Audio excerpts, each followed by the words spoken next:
Well, we were actually just about to introduce you and have you kind of talk about the conversation that we had a few weeks ago and about the prioritization of safety versus sustainability and just like the work that the hospital has done and the problems that you've run into in that. Sure, absolutely. I appreciate it. My name is Mike Kibble. I'm Director of Supply Chain at Duke Hospital. Been at Duke for about 18 years, so certainly seen my fair share of things, but this is my first pandemic I've ever experienced, and this has really been a big hit on supply chain, as you could imagine. Pretty much unprecedented. A lot of it is around the PPE supplies. That has been a real challenge for us. Obviously, PPE is a protective gear for our healthcare workers, as well as our visitors and anybody that's kind of entering the hospital. I don't really have any notes here, so I'm just going to wing it here. So if you have any questions, let me know. But you know, if I remember correctly, going back to when this kind of first started back in March, we were really experiencing a lot of our first issue we hit was masks, the disposable ear loop masks. They were flying out like crazy. The demand went way high, but the supply did not meet that. And y'all know the law of supply and demand, and that was not a good situation for us. So we went all over the world actually to get disposable face masks. And you probably, I'm sure you've gotten your fair share of university now, but interestingly enough, the ones that we bought two huge bulk supplies, both actually, one actually came from Hong Kong and the other one actually came from Mexico. So you can see where we were going just to support the needs of the hospital. We had another situation too where the N95 masks, and one of the things we did on that was a situation where there's a worldwide shortage of that, and you just really can't get any. And you can see all the kind of the price gouging that's going out there. You don't need to look at much further than the internet to see what people are trying to charge for these types of product. And I was mentioning this too. I believe we talked about this on our call, Isabel, and we talked about the reprocessing of those masks, which is really a pretty cool technology. If you guys ever get the chance, just look it up online. Here in Duke, in the decontam facility, we're taking N95 masks and re-sterilizing them using hydrogen peroxide, putting them right back into the supply chain. And it's a really cool technology, and Duke partnered with many universities and health systems across the United States to get them utilizing that same type of process, and so that was pretty neat. But we just kept experiencing a lot of challenges, in terms of finding products, and it was just a difficult time. And I think as it relates to sustainability, there's a lot of things that we do within the hospital, especially in supply chain, we've worked on over the years and trying to be more sustainable. You have a lot of situations like in the operating room where there's a lot of wastage going out and expired products and stuff that ends up in our landfill. I was trying to find ways to reduce that and utilize supplies differently, such as moving from a reusable product to disposable product. I'm sorry, from reusable to disposable, or from disposable to reusable, and kind of trying to understand what's the impact on the environment when we do make those decisions. It's just not a savings or a cost perspective. It's there's other criteria that we incorporate when we're making these types of decisions.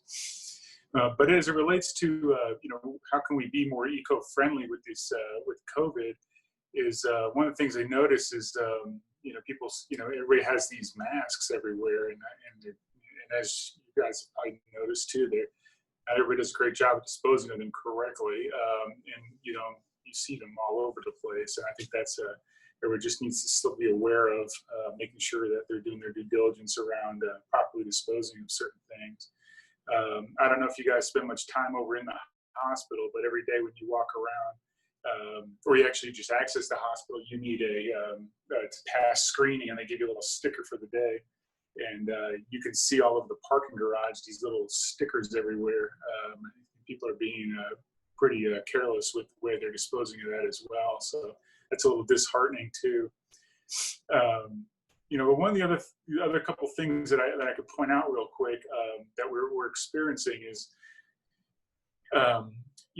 we've utilized some, COVID's a different, and we all have our thoughts and our research on COVID, but there's a lot that you just don't know, and in unknown in the healthcare causes a lot of concern.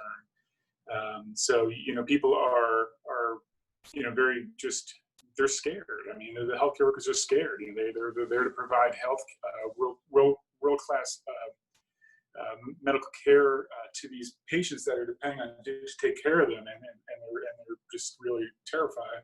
And so a lot of things that we do differently at Duke, whether it's a bedside procedure that normally would be done, or different types of products that we may need to be brought in, kind of bypasses some of our normal approval processes, and then it has a lot of downstream implications as well.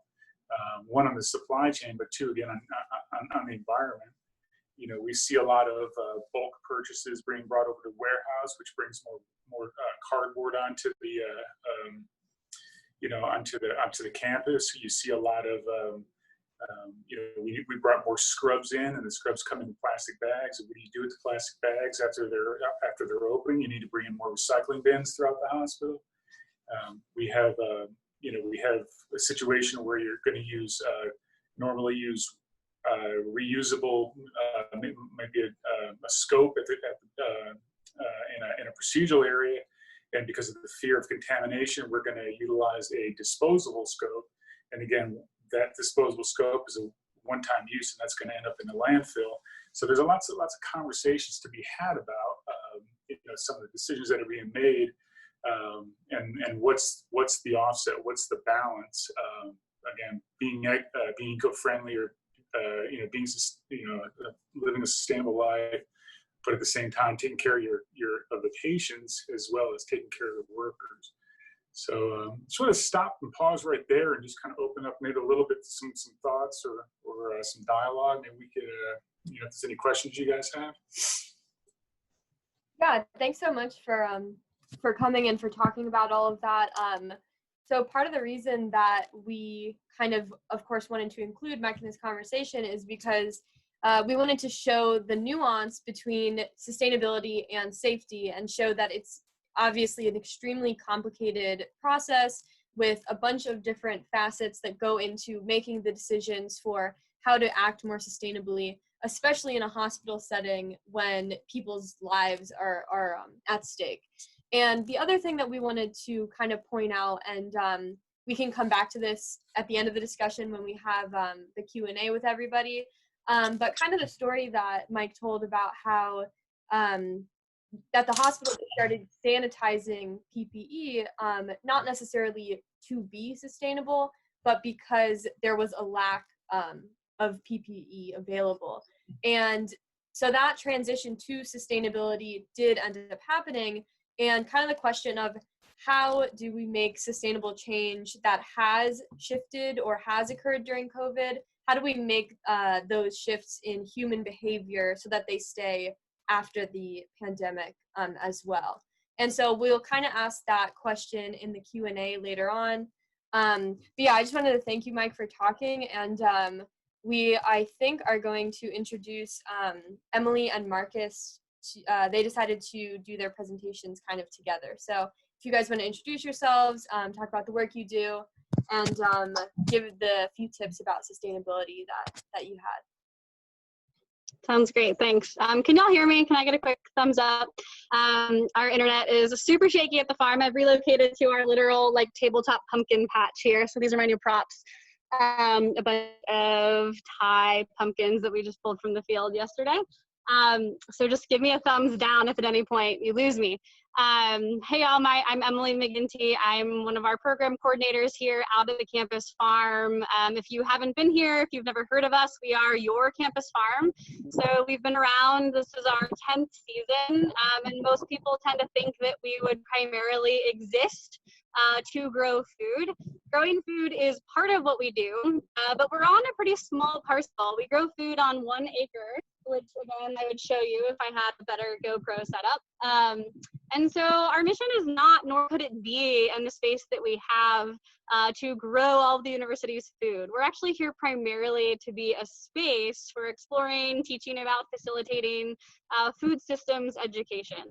And we've had a really natural partner for years, really since our inception, in Duke Dining. And we really appreciated that Duke Dining takes a really relational approach, not only to the way it kind of manages space within the university, but certainly beyond it. So it's a really nice kind of companion entity for us, since certainly a lot of our mission is tending to and managing a dynamic growing and learning space physically here in this acre. But a lot of what we're actually doing and the impact of what we're creating here tends to extend kind of beyond that acre. And so I will let Marcus introduce himself. And then Marcus, if you have specific things you're hoping to share, feel free. Otherwise, we have a few questions for conversation for y'all to chime in via the chat or in dialogue. I'll keep time to make sure we're not cutting off our other colleagues, but we did want to make sure we left some room for more food and food specific chat. That's cool with you, Marcus. Yeah, absolutely. So I am the Assistant Director for Sustainability and Quality Control at Duke Dining. I just completed my 4th year at Duke. My background is actually in sustainability versus food service. So it's been a really cool opportunity to apply sustainability in a very operational setting, which you don't always get to do. You often see, like in sustainability offices, it's like an external kind of consultant for the rest of the organization, where they approach these different parts of the institution and they try and recommend some solutions. Whereas I've gotten to jump into the belly of the beast. So that's been a really great opportunity. So my thinking today was, my guess is, and please correct me, and if you have any like specific fact questions or data questions, please feel free to ask. My guess is that many of you are pretty well versed in food and sustainability topics. Like, the high level facts around the issue. So I also imagine that you're tired of being talked at over Zoom. So my hope is that we can kind of have a conversation about food and sustainability, if you will indulge Emily and me. So the first question is kind of a broad question I have, but I am very much interested in your perspectives on this, is what do you think is the most important food and sustainability issue that we're facing right now? And you can do that on any scale that you feel comfortable, whether it's the Duke University scale, regional, national, global, whatever is kind of top of your mind in terms of that. And you're welcome to put a D in chat if you're someone that likes writing your thoughts, or you're welcome to just unmute and shout out what you think one of the most important topics in food sustainability is right now.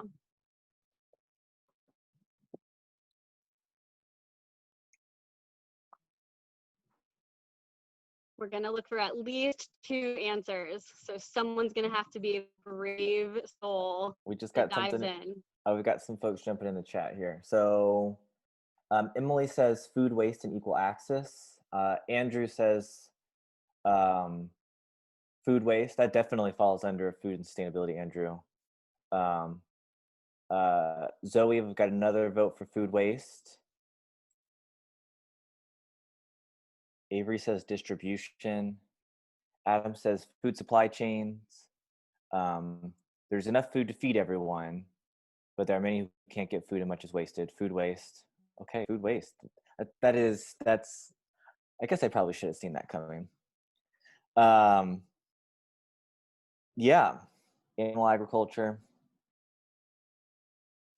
So what is it about food waste that puts it top of mind for folks?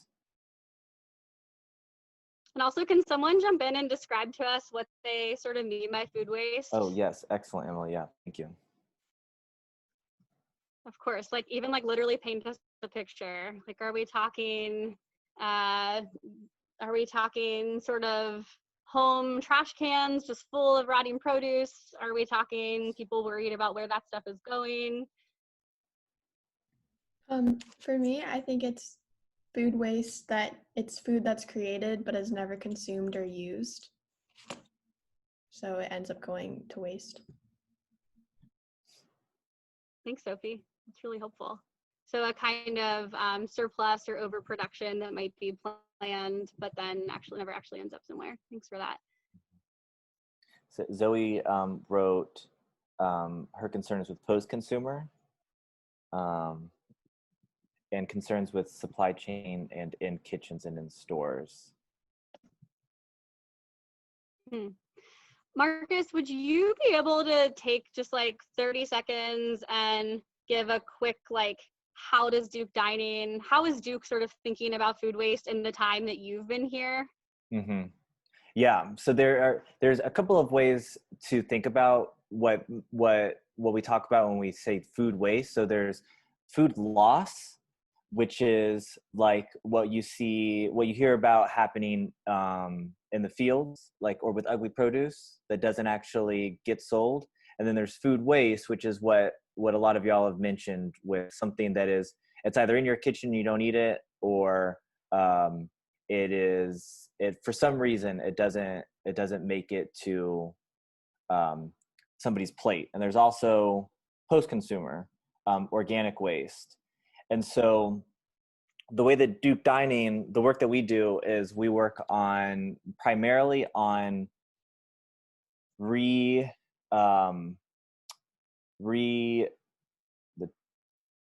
sending food waste any place else but the landfill. So primarily we have a lot of it. It's much easier to do with pre-consumer because I can control that a lot more than I can post-consumer food waste. So at all Duke Dining locations, our operators are required to compost in their kitchens. So that's something to know.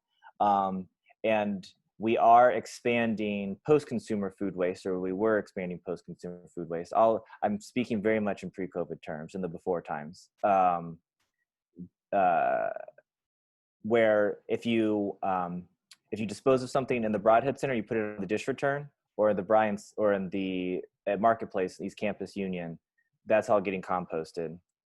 We were expanding post-consumer compost through bins elsewhere on campus. So it is very much, we take care of it in the kitchen and post-consumer. The challenge is sorting and making sure that the food waste is not contaminated. And what's tricky about that is we're still having that conversation around recycling. And we've been talking about recycling since Emily and my parents were kids. And we're still having trouble teaching people how to recycle correctly. And so adding how to divert, that was the word I was trying to think of earlier, divert food waste correctly is a whole other challenge as well. I also want to acknowledge, thanks for that, Marcus, something that Sophie brought up, which is that it can feel really frustrating to know that it might be common sometimes, especially at larger scales, for crops to be grown, but to be left in the ground, typically whether it's due to a labor shortage. What I think has been coming up more and more in COVID is that especially larger industrialized scale, especially produce operations, if there hasn't been healthy or high numbered enough labor supply, sometimes crops might be getting left in the ground, in large part because the purchasing and transactions are happening at such large bulk scale that it does not make sense, the cost of the operation, to harvest a sort of smaller percentage of a given crop, and then not even having the packing lines and the infrastructure to package certain bulk materials in smaller bulk quantities. Has been coming up as potential parts of these incredibly sort of large, more industrialized, again, food businesses, that once you build up to a certain scale, it's a little bit of the opposite of like too big to fail. It's like so big that we then fail being able to have kinds of alternative streams for those products. So it's been sobering. We've taken a lot of groups gleaning in recent years to collard fields in just east of Raleigh, fields and fields and fields and fields of crops that are grown, and there's simply not the labor there, nor the price point that the farmer can get given how much of a given crop they need to sell. So that is definitely an issue that's come up that we're interested in talking and working with students on, and actually bringing folks into spaces when we can to think about that. I will say that at a super micro small scale, really small scale farms like ours, 1 to 10, maybe up.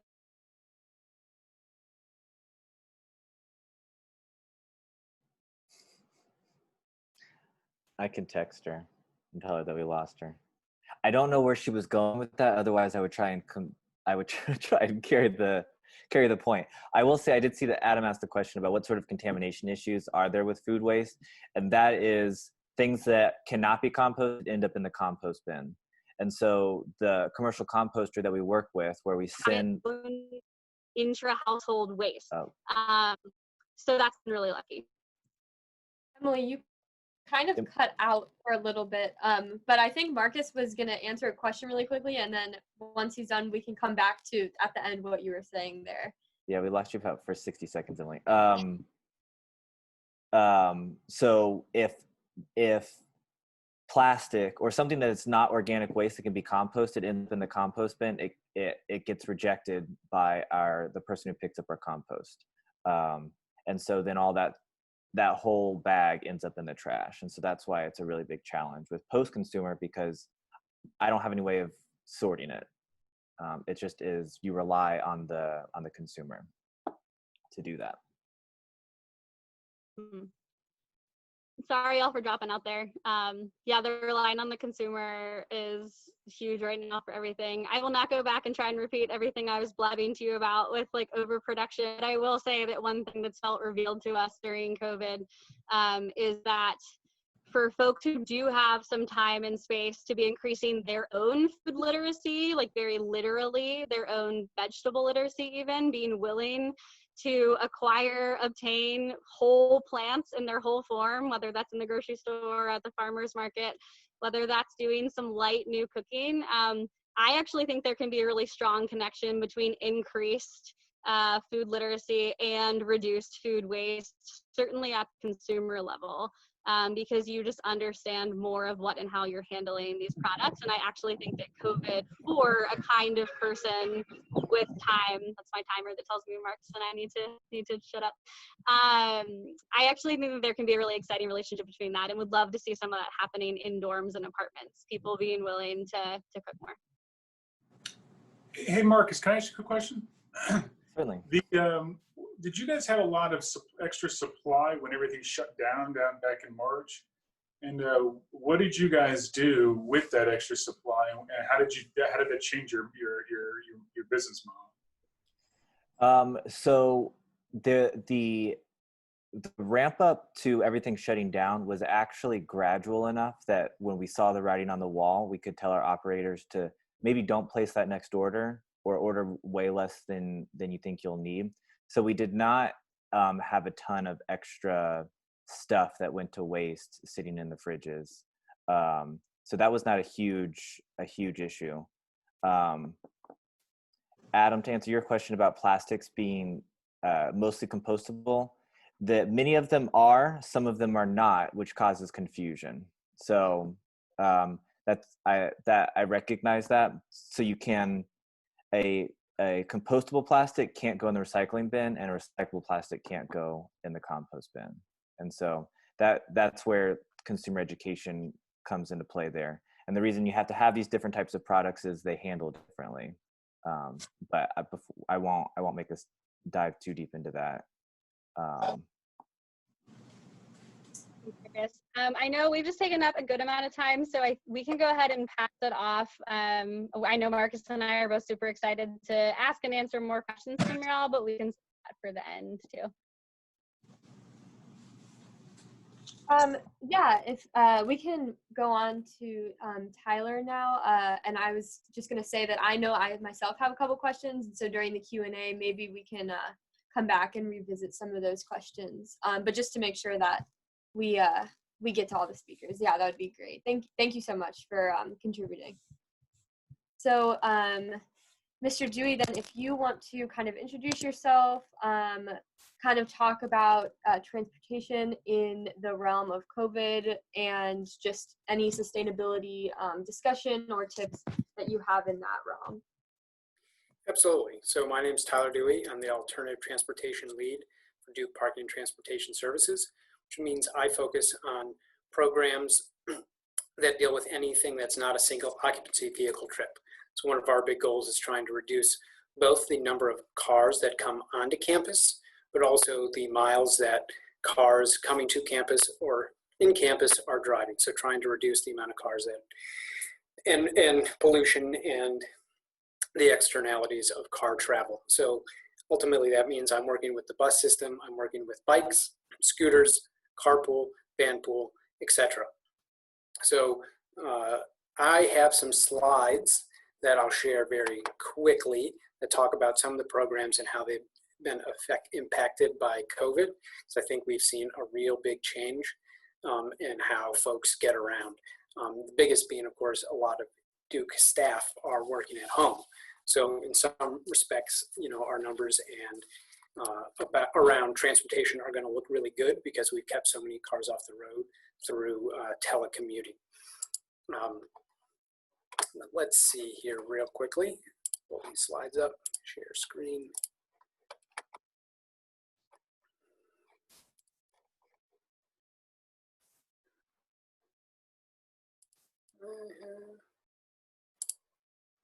So we have a robust bus system both here at Duke and regionally. So here's a map of Duke's campus centered on the chapel. The blue routes are Duke buses as of, looks like I got the automatic timings up, but the Duke buses as of spring 2020. So they've changed a little bit and they don't extend quite as far as they did before. We've had to, let me just see if I can stop it. We've had a reduced service to be able to provide that social distance bus experience. We don't want to crowd the buses, and so we have reduced the, on some routes we have cut service, and that allows us to increase service on other routes, so we have enough buses to handle the reduced capacity of the buses. For many of our bus routes, we're running at 50% capacity, maybe a little less, because we don't want people to crowd on there. So on our popular routes, we want to add more bus service to that. The green routes also show where our regional partners operate. That is Go Durham and Go Triangle. And so there's a fairly good spread of coverage. We'd always like it to be more, but there's a fairly good spread of coverage between the multiple systems to get around town, and that serve quite a few obviously on-campus apartments, but also off-campus living apartments and houses as well. And so this slide just covers what we've done to try to make it a little safer to ride transit. So as I mentioned, we've limited the number of passengers to 50% capacity. We're putting signs on the seats to encourage people to space out on the bus. Face masks are required for all riders. There are hand sanitizer dispensers on the bus. We're boarding through the rear only. That prevents people from walking by the driver and breathing on the driver. And the buses are being cleaned and sanitized on a very regular basis.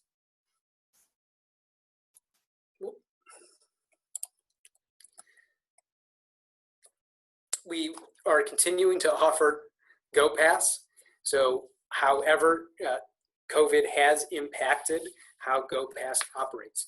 So for students, a GoPass card, which allows you to ride fare-free on Go Triangle or Go Durham buses. It's a free program for students, and for staff, it's a $25 one-time charge, and that lasts you throughout the calendar year. However, for probably since April for sure to current, Go Durham and Go Triangle have suspended fare collection. So they are not collecting fares. They are not charging for the bus. That is a way to keep their drivers safe. So on the Go Durham or Go Triangle bus, the fare box is right by the driver, so they don't want people crowding up by the driver. Everyone is loading through the rear, so you don't have to pay a fare right now. That is going to change within the next few months as they install barriers between the drivers and passengers, but for the moment, there is no fare collection, so we haven't been offering GoPass for sale in quite such big numbers as we have in the past, just because we don't want someone to grab the physical card. It is a physical card, and we don't want to give it to someone and then have them lose it while they're not using it, but we will be offering them again for sale quickly. In the past, I mean, we're still doing it now, but the hours of operation have changed. To supplement our bus service, we run the buses late in the night. We used to run them very late in the night. We've cut that back, and we supplement it with van services, which is, it's sort of like an Uber pool where you would call the number and they would pick up a bunch of riders at the same time and then take them to another on-campus location. However, due to social distancing, it is now limited to 2 riders. So that is one of the challenges as well. Then we have a robust program for cycling for people who bike. So we have almost 3,000 bike parking spaces on campus. Those are both covered and just out in the open. We have added even more racks this summer. We put in a sort of a biking hub on Tower View Road that has an increased number of racks and a free fix-it repair station and pump. And we've put a lot more bike racks on East. So we hope that people ride their bikes around campus and back and forth to town. And so we wanted to put out more places where they could lock up. And so now Duke, over the summer, we installed 2 fix-it repair stations with pumps. So we now have 4 free fix-it repair stations on campus. And then there's one in the Whole Foods parking lot right across from East Campus. So we're getting a lot of coverage of those. We do offer benefits for people who list themselves as full-time bike commuters. And we hope to add some more programming as the year goes on. Duke and Durham are fairly bike friendly, although it probably depends on where you're coming from and how bike friendly you feel it. If you're coming from a place, like Portland, you may think that Duke and Durham aren't as bike friendly as what you're used to. If you're coming from a place like Athens, Georgia, which is where I was living, Duke and Durham are a lot more bike friendly. We have some maps that show bike friendly routes and bike lanes. So on this map, the roads in green are all low speed, low traffic roads that may be comfortable for someone who's not used to riding in traffic. The blue streets are streets with bike lanes, and then the red streets are those streets that have high speed and high traffic that may be uncomfortable for people to ride on. So we do try to offer a lot of maps as well to let people plan their trips. One of our big sustainability goals is also carpool. So we have a robust carpool program in which people can get parking discounts the more people they put in their car, which really reduces the amount of cars coming on campus, and depending on where the people are coming from, can save a lot of vehicle miles traveled. So if there's a 3-person carpool permit and they all live in Raleigh, we're saving a lot and of miles that would be traveled by car that aren't being traveled because they're in carpool. We used to offer van pool and car share, which was short-term car rental. However, both those programs have been suspended due to COVID-19.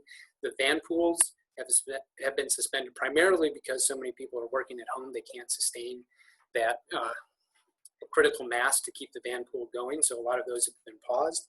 The car share has been suspended because Enterprise didn't feel comfortable with how frequently they could clean them. They just didn't feel like they could clean them often enough to provide a safe, comfortable environment for folks to do those short-term car rentals. So we're looking into different programs that might be able to replace that. Currently, there are 2 scooter operators operating on campus, who are authorized to operate on campus, Spin and Bird, although I haven't seen as many Birds this semester as there have been in the past. I think they may have seen challenges nationally. But we are offering Spin, and those are getting cleaned frequently as well. We do offer, in the past we've offered some programming through Lyft. One of the things that can encourage people not to bring a car on campus is making sure that they have options to travel around once they get to campus. So we have a program that works with Lyft to get a free code to take trips to certain off-campus locations like the campus farm. That will be, that agreement with Lyft is going to be reauthorized in the next few weeks. And so we hope to offer that to programs coming back as well. So those are our programs. Again, there have been a lot of challenges particularly with the bus, we have a lot reduced capacity to avoid crowding. Our van pool and carpool programs have been greatly affected, but we have been able to increase our bike programming, keep the scooter programming, and try to enhance the other programs that we have on campus. But afterwards, if people have more questions just about transportation, I'm more than happy to answer those. Yeah, thank you so much for talking and for sharing that presentation. I thought that was really helpful, and I'm a sophomore and I hadn't seen some of those maps before, so that was great to see. So thank you, and I'm sure people will have questions and we can come back to them during the Q&A at the end. So then the last person that we're going to have speak today will be our wonderful Avery, who is here to help give us just general sustainability tips. And so I'll let her introduce herself and just kind of talk a little bit more about sustainability in general and those programs that do. Thanks, Isabel. Hi guys, I'm Avery. I am a senior this year, working as a Green Devil intern for Sustainable Duke. I was also the Sustainable Duke summer intern over the summer. So I worked a little bit with Emily and the farm and Duke Carbon Offsets Initiative. I'm also an intern for the Wellness Center, so I'll be kind of tying that in a little bit to some sustainability tips to think about during the time of COVID. So I have a little presentation. I will share my screen. What?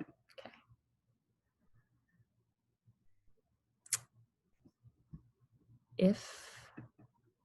Oh. Are you able to share your screen? You should. I had to, we're not going to do that because it got very complicated. I had to it's a me problem, not a you problem. Okay. I'm just going to talk about what I wrote. Yeah, so good.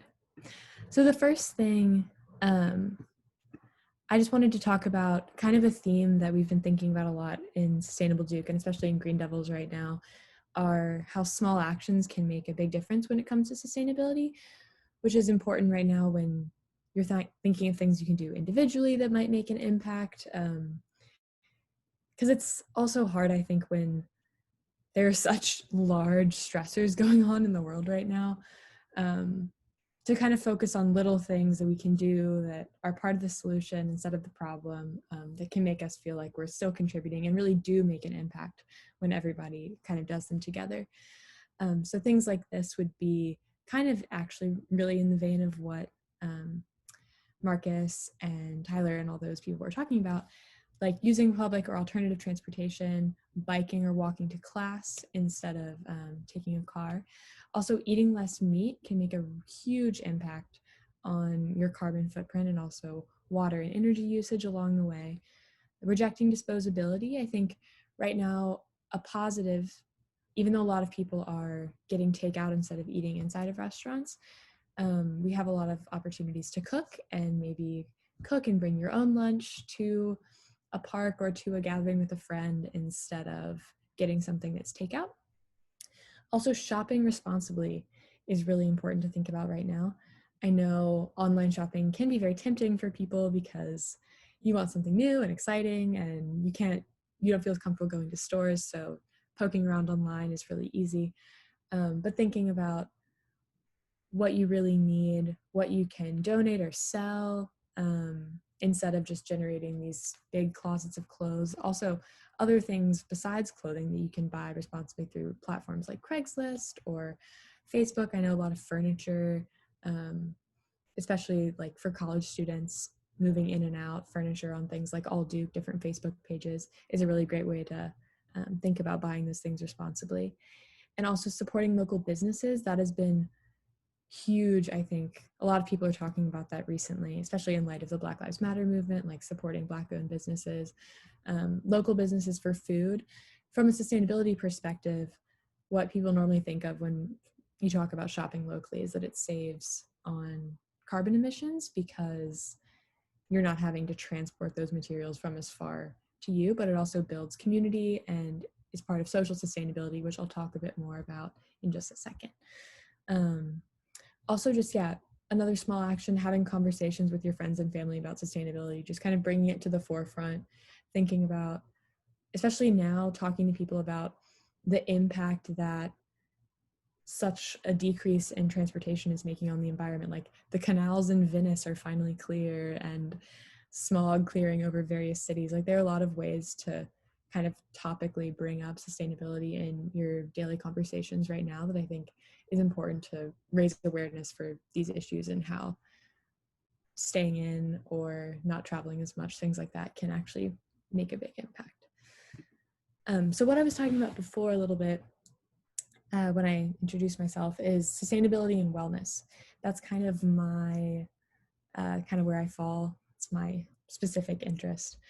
I think a lot of people don't recognize the connection as much as they should. I think people think sustainability, they think recycling, they don't necessarily think like meditation. But it all kind of goes hand in hand. So the Wellness Center has 6 different kind of facets of wellness that all really relate to sustainability. And I think especially now when there are so many stressors in the world and people might think that they're too stressed out to prioritize sustainability or there's just too much going on to think about anything, like recognizing these connections and kind of realizing how you can act on them is really important. So social wellness is kind of talking about your community and your relationships. So for sustainability, having a community is essential to creating change. If you don't talk about these issues, if you don't communicate about them, people won't know and they won't be able to work together towards solutions. And also having a community as a support system when dealing with COVID and dealing with just any stressor in your life is really important. Also, mind-body wellness. So these are, I think, some of the more prominent connections. That's things like biking and walking and changing your diet that reduce carbon emissions as well as improve your health. And also doing things that are like yoga, meditation, mindfulness, to reduce your stress can help you make that mental space to think about how your actions are impacting the environment as well as improving your personal wellness and mental health. Environmental wellness, I think, is also typically what people would think of as a connection with sustainability. So environmental wellness is about your connection to nature and relationship to resources, but also about all the spaces around you and how you connect with them. So right now, I think that's very important because a lot of people are spending most of their time inside or confined to one area or one town. So kind of thinking about how things you can change in your space to make it more hospitable and more nurturing. Things like natural light, plants. I have this orchid right beside me. Ways that you can improve your indoor space to feel more connected to the outdoor world as well. There's a really good webpage on environmental wellness through Do Well if you're interested in that. Also spiritual wellness, thinking about finding meaning in your actions, whether or not you're a religious person. So for sustainability reasons, it's important to think about it kind of spiritually to recognize that you are making a difference and kind of understand why you're making these changes. Intellectual wellness would be things like just reading about sustainability, staying in tune with the news, which I know can be kind of stressful right now because it's not always optimistic, but that's kind of the overall goal. And then financial wellness would be kind of what I talked about before, responsible consumption, thinking about what you're buying. So yeah, I kind of wanted to bring this up when we're thinking about sustainability tips in the time of COVID to recognize that in a world where there are lots of external stressors, dealing with your stress and dealing with sustainability and trying to kind of improve your connection to nature all kind of go hand in hand. So the next thing, I am a Green Devil. And I wanted to talk a little bit about what Green Devils is doing this year specifically, kind of the changes from what it was doing last year. Because for those of you who have experience with Green Devils, it's very hands-on, on campus type of internship. It's one of the things I love about it. Getting to like go out and table and interact with students and host workshops, which is very different now. So one of the things we were working on over the summer is launching the Sustainability Ambassador Certification Program for first-year students. So if any of you guys tuning in are first years and interested in sustainability, this is for you. It's a 3-phase, 1-year program. So the first phase is cohort bonding, so like bonding with the other people in the group, as well as learning about sustainability at Duke and then kind of broad sustainability literacy overall. The second phase is diving a little deeper into specific sustainability topics with learning from other Green Devils like me and Duke experts, as well as external resources that we've pulled. And then the third phase is kind of synthesizing what you are most interested in into a project proposal. So while we aren't able to go out and do the normal types of educational outreach events that we would like, we're hosting webinars and then facilitating this program, kind of trying to focus the semester more on environmental education and sustainability literacy than the hands-on outreach projects we've been doing before. So then students, ways to stay informed, you can follow Sustainable Duke on Instagram, join the Class of Carbon Neutrality listserv, come to the Sustainability Ambassador Certification Program info session. That is such a long title, which will be, it's going to be sometime within the next couple weeks. So look out for info on that. And I can post in the chat the Instagram handle and the name of the listservs I just spouted out at you. So yes, I know that was kind of all over the place, but those are my general takeaways. So thanks.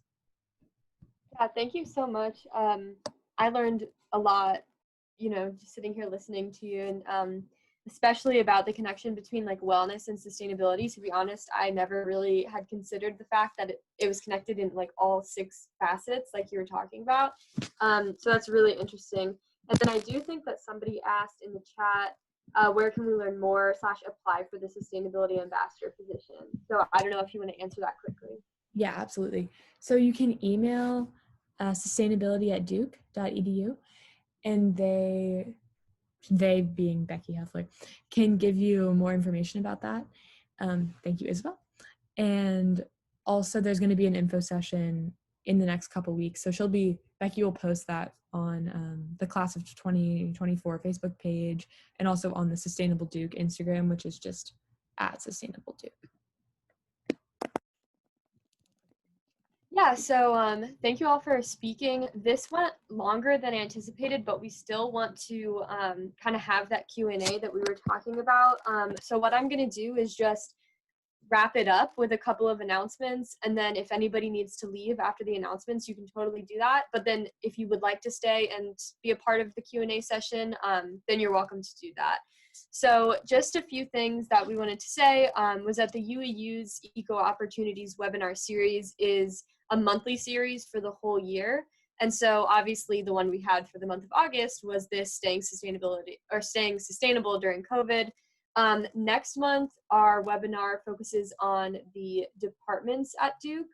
And so it is, and Cameron, actually correct me if I'm wrong, but I believe that next month we're talking about bringing together like the Nick School and the other departments that are related to the environment at Duke. And then the one after that, we're talking about, so in October, we're talking about carbon neutrality at Duke, and specifically kind of the class of carbon neutrality and relating that to the class of 2024. And we are going to have like a video challenge that Cameron's going to talk a little bit more for the one that will be happening in October. But the video challenge will be going through September. And then we're going to announce the winner at the October webinar. So Cameron will just talk about that, and then we can move into the Q&A session. Yeah, I'll just do this really quickly. So hopefully y'all were feeling the sustainability webinar here. If you're more interested in sustainability and learning about it and participating in the sustainability community, we are going to have a video contest for all Duke students, just showcasing how you're being sustainable in your daily life. We're going to be working with Sustainable Duke on this. And so we're going to send more information out as the program comes together. But we wanted to make you guys aware that this is something we're hoping you'll participate in, creating videos just showcasing your own sustainable actions, whether that's turning off the lights, turning off your running water, or just telling us why you think sustainability is important. So just putting that out there. We are going to announce a winner. You're going to get a prize if you participate in October. So be on the lookout for that. All right, thank you. The last thing I'm going to say before we do the Q&A is that I was taking some notes just about like specific tangible tips and ideas that some of the speakers talked about in their presentations. And so I'm after the webinar, I'll send out a follow-up email, hopefully just like outlining all the broad ideas that I can. And then also Cameron was recording this, and so we'll post it and we'll kind of share about it, where you can access it. I think it'll be on YouTube that you'll be able to access it. So yeah, to the people who have to go, I know a couple people said that they had to leave. Thank you so much for coming. But if people don't have to leave and you have questions, then I think we're gonna kind of open up the floor to asking our speakers any questions about sustainability, about their specific departments, or just questions in general.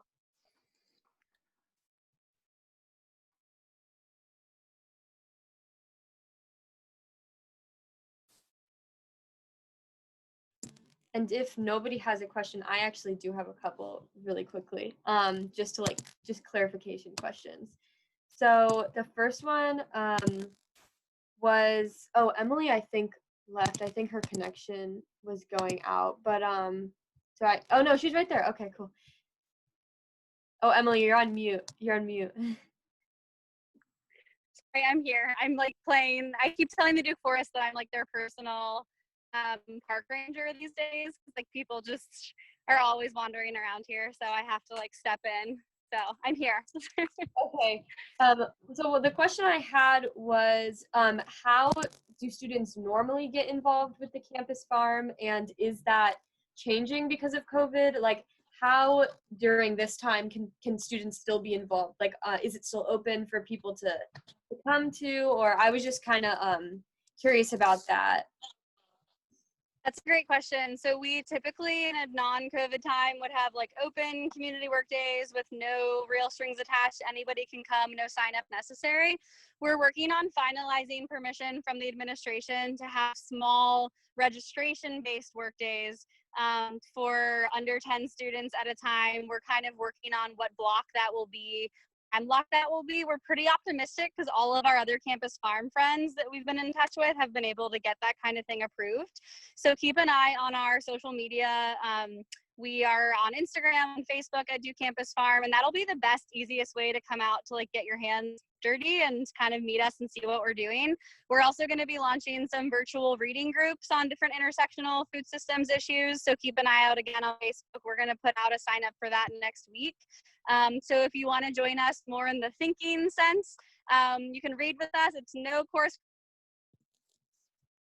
And we also hope to be starting up a program with students who will be sending postcards from the field. So if you want to receive updates in the real good old fashioned UPS through the USPS, keep an eye out for that as well. Awesome. Thank you so much. I had a question for Marcus. So you said that, I know that normally that you use those conveyor belts to compost the dishes with. Is that still, like, is composting still happening there during COVID? And is there any other place, or is it just through those dish conveyors? Right now, it is just through those dish areas. There are a couple of compost bins at the loop. But it is still happening, but it is just through those dish areas right now. Okay, thank you. I have a quick question about dining, and maybe I just missed it, But what's happening with the reusable to-go containers or reusableness? Yeah. How is that working? Yeah, so that'll be back. We were having a lot of success with it before things shut down. The reason that we can't use it right now is that it poses a health risk to the folks who be washing them. So they'll always be clean, like it wouldn't pose any sort of health risk to the customer, but we don't know what the dishwashers would be exposed to if they were taking those containers and washing them regularly. So that's the risk that leads us to have to just temporarily suspend it, but it will be back.